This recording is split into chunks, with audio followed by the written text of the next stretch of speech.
Okay, let us have another problem. Presented below is the unadjusted trial balance of Joyce Travel Agency as at December 31 of the current year. So we have the unadjusted trial balance, or it is just the same as trial balance. So Joyce Travel Agency, unadjusted trial balance, December 31.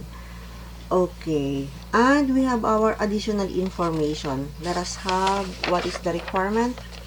So the required, prepare the adjusting entries, establish a ledger account for each account found in the unadjusted trial balance, enter the amount found in the unadjusted trial balance into the ledger account, post the adjusting entries, compute the adjusted trial balance, and prepare an adjusted trial balance. Okay, so let us prepare our adjusting entries first. So we have our first additional information. So information pertaining to Joyce accounts is as follows. So we have letter A. On November 1 of the current year, Joyce paid John Realtors $360,000 for 6 months rent in the office building commencing that date. Okay, so we have 6 months rent in advance. So let us look at the trial balance.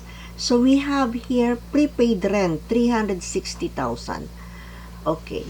So if prepaid rent is in the trial balance, this is an asset. It means asset method were being used.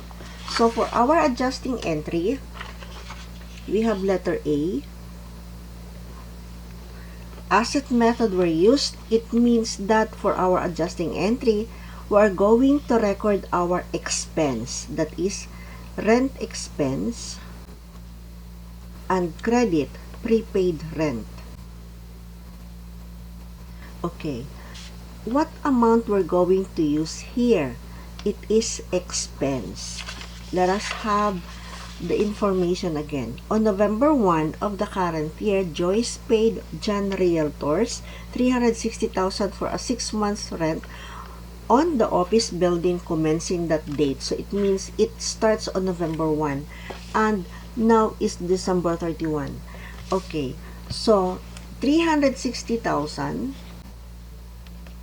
that is for 6 months, that is 60,000 a month. So how many months were being used already? That is 2 months. So it means our rent expense is 120,000. Okay. Okay, let us have letter B. Office supplies on hand at December 31 of the current year amounted to 27,000. Let us look at the trial balance. We have here office supplies of 63,000. So, if office supplies is in the trial balance, it means asset method were being used. So, for our adjusting entry, what we're going to record is now the expense part of the supply. So, we have office. Again, office supplies is 63,000, and it says that out of that 63,000, 27,000 were being left or unearned. Office supplies on hand, which means this is the asset portion. Okay, so 63,000 is what we have purchased before, minus 27,000, it means 36,000. And what is the 36,000? That is the office supplies that were being used. 36,000. Okay. Take note that it is not always deduct minus. It depends on what amount were being given on the additional information. Say in letter B, say the information says that 36,000 were being used for the month of for office supplies. Then since we need the 36,000, so you don't have to deduct it anymore. That will be the amount that you're going to use already. Okay, letter C. Depreciation expense for furniture amounted to 75,000 for the year. Okay, so we have letter C. That is, again, for depreciation expense, we only have our one entry, that is debit depreciation expense and credit accumulated depreciation furniture and fixtures. That is 75,000. Okay. Then we have letter D. At December 31 of the current year, 105,000 salaries have accrued. So we have salaries accrued. So that is an accrued expense. So our entry, A, B, C, D. Our entry to adjusting entry for accrued expense, that is, we're just going to record our expense and at the same time record our liability. So to record our expense, it is always on the debit side. So debit salaries expense and credit salaries payable. How much is that? That is 105,000. And we have letter E. The 900,000 note payable was issued on October 1 of the current year. It will be repaid in 12 months together with interest at an annual rate of 24%. Okay, since this is notes payable, it means interest expense. And letter E, it means that is an accrued expense. Because we're going to pay our interest current year, it will be repaid in 12 months together with interest. We're going to pay the interest after 12 months when we pay this 900,000. We owe it on October 1. So as of December 31 of the current year, we already have 3 months interest expense that were being accrued.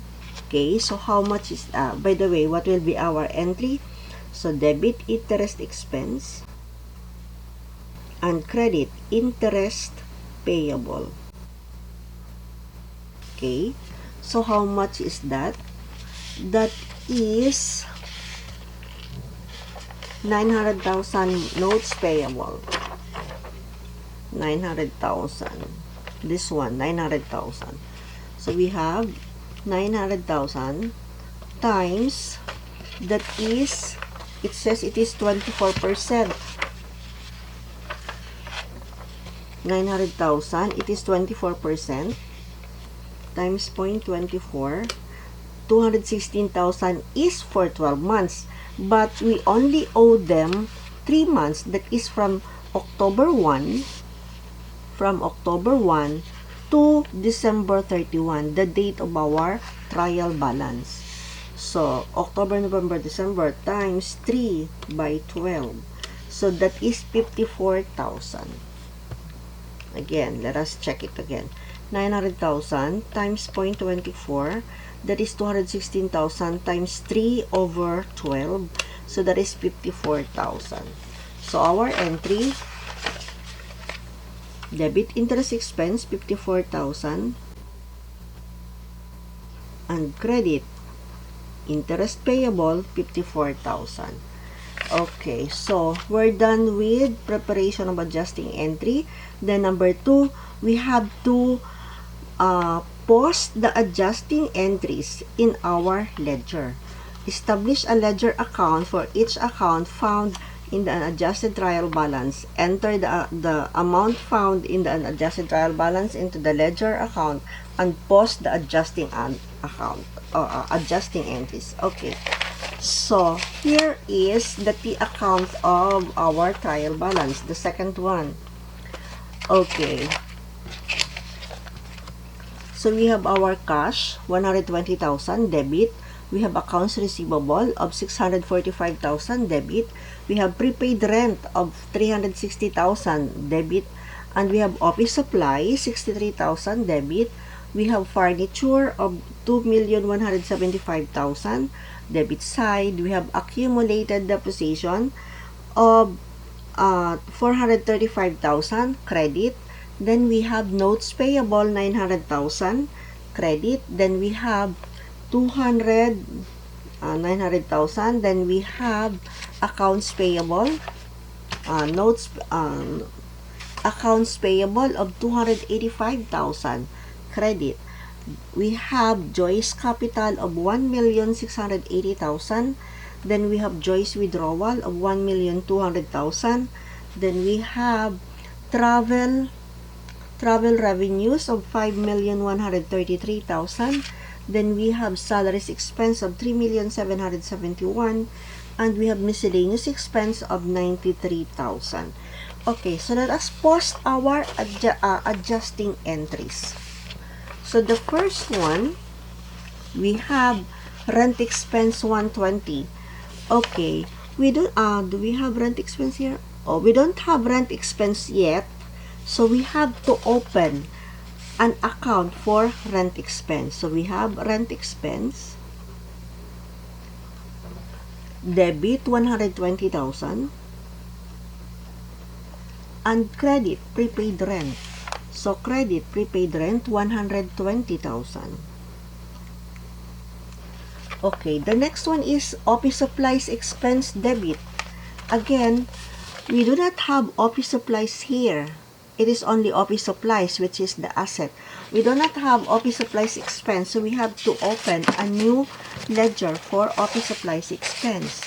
So we have office supplies expense. That is debit 36,000 and credit office supplies. Credit office supplies of 36,000. Okay, next is depreciation expense 75,000. Again, we do not have depreciation expense here, so it means I don't have the T account for that. So let us open a ledger for depreciation expense. Debit depreciation expense 75,000 and credit accumulated depreciation. We have credit accumulated depreciation of 75,000. Okay. Then we have salaries expense 105,000. Salaries expense, we have already salaries expense. Debit salaries expense 105,000. And credit salaries payable. We don't have salaries payable. So again, we have salaries payable. So let us have salaries payable for our ledger, and that is 105,000.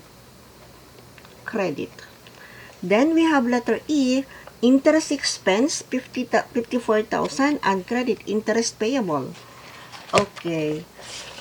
Interest expense. So we do not have interest expense. So let us open interest expense. Interest expense of 54,000. And also another T account. Interest payable of 54,000. Okay, let us get the balance of our ledger.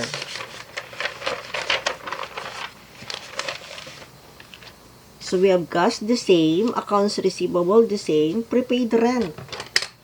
So for prepaid rent, 360, 360 and 120. So we have 360 minus 120. So that is 240,000. Let us just have the balance. So 360 minus 120, we have 240. Then we have office supplies. We have 63,000. Credit side is 36. So we have 27,000. Then furniture, it is the same. Accumulated depreciation.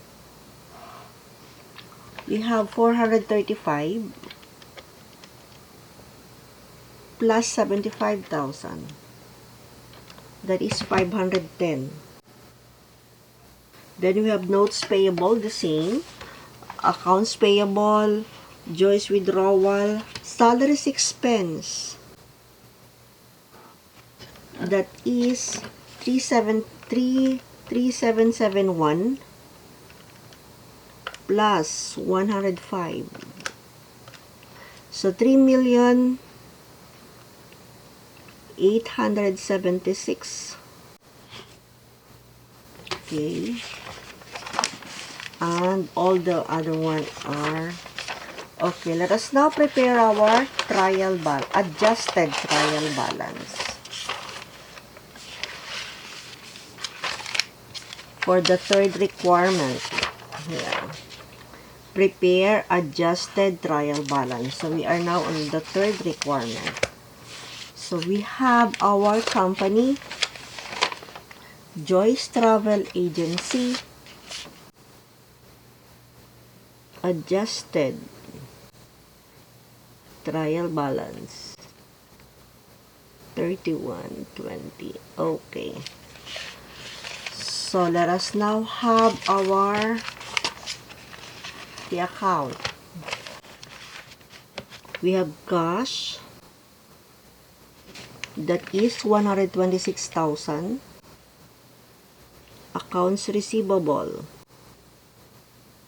that is 645,000. Then we have prepaid rent. Prepaid rent is 240,000. The balance, the adjusted balance. Then we have office supplies. The adjusted balance of office supplies is 27,000. We have furnitures of 2,175,000. We have accumulated depreciation, furnitures,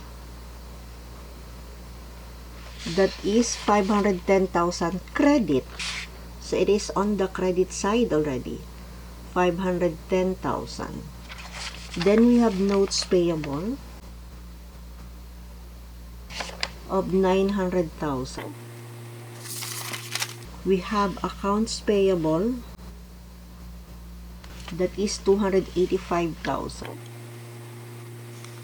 Then we have Joyce capital of 1,680,000. Joyce withdrawal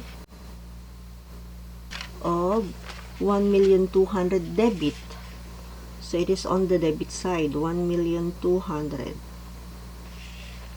Then travel revenue. Travel revenue is 5,133,000 credit. Then we have salaries expense. Salaries expense is debit 3,876,000. Miscellaneous expense 93,000. Rent expense 120,000. Then we have office supplies expense. Office supplies expense is 36,000. We have depreciation expense. Depreciation expense is 75,000. Then we have interest payable. Interest payable, that is 54,000. It is on the credit side, so we have 54,000 credit. Then we have salaries payable of 105,000, again credit. And we have interest expense of 54,000 debit. Okay, let us get the balance of our adjusted trial balance. So we have 126,000 plus 645 plus 240 plus 27,000, 2175, 12 plus 3876 plus 93,000 plus 120, 36,000 plus 75 plus 54.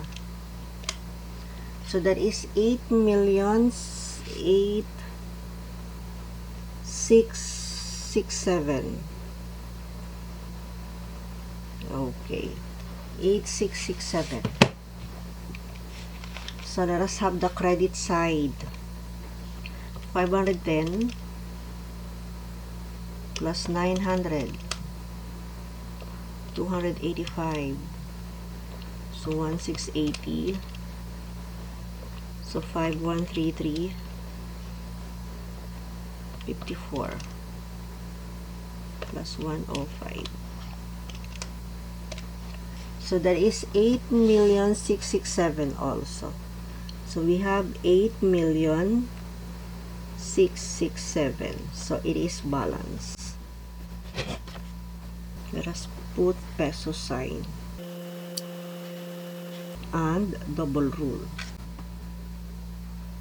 Okay, so we're done with adjusting entry. So for our next video, we're going to take up preparation of worksheet. That is optional under your adjusting entries. So after adjusting entries, we can prepare optional, that is optional on part of the accountant to prepare worksheet to facilitate the preparation of financial statement. Okay, so see you in my next video.